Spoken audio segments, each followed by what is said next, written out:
Tot i que no és gens fàcil, el Torrefort encara té matemàticament opcions de quedar segon a la classificació i poder així disputar el play-off d'ascens a tercera divisió. Els de José Miguel López han guanyat avui per la mínima el Vista Alegre, en un mal partit on els de Castelldefels es jugaven la vida, ja que es troben en clara zona de descens. Una victòria dels barcelonins els hagués tret del pou. Al seu torn, el Viladecans, segon a la taula, ha empatat al camp del Martinenc i es troba ara 2 punts per damunt del Torreforta. Una certa indolència ha caracteritzat el joc del Torrefort avui, en el que era el comiat de la seva afició després d'una temporada sensacional. Una apatia que ha contrastat amb la força d'uns visitants que, si no han guanyat, ha estat veritablement per mala sort.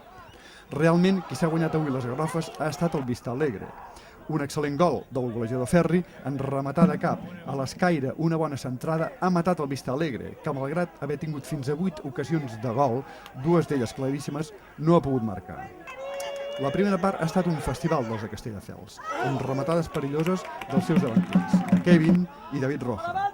David Molina, al seu torn, ha enviat directe al travesser un xut des del córner, però els blaus no podien fer-se amb el domini del partit. Al minut 31, Pedro feia la primera de les 2 grans parades al partit, posant una mà salvadora a xut de l'altre.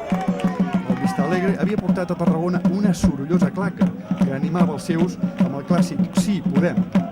Passada la mitja hora, Araujo tenia també opció de fer el 0-1 i poc després venia una doble gran aturada de Pedro a remat a boca de canó de Jarabo.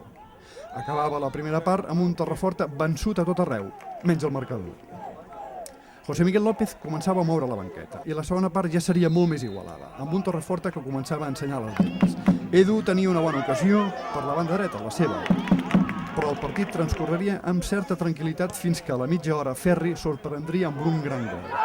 Als darrers instants, els barcelonins tindrien 2 bones ocasions per empatar, però el marcador ja no es mouria. Diumenge que ve, el Torreforta juga la promoció a Vilanova, mentre el Viladecans juga a casa amb el Torredembarra, que ja té els deures fets. Per obrar el miracle, cal que el Viladecans empati o perdi i el Torreforta guanyi. Però bé, passi el que passi, ens hem de treure el barret davant la temporada que han fet els blaus. A veure, nosaltres estem obligats a lluitar fins al final. Possibilitats veig poques, perquè el Viladecans a casa no deixarà passar l'oportunitat de guanyar, no? Però bueno, a veure si el Torredembarra és un rat i treballa el partit i nosaltres som capaços de guanyar Vilanova, que tampoc és fàcil, ells estan jugant la vida, nosaltres hem fet la feina i ara esperar.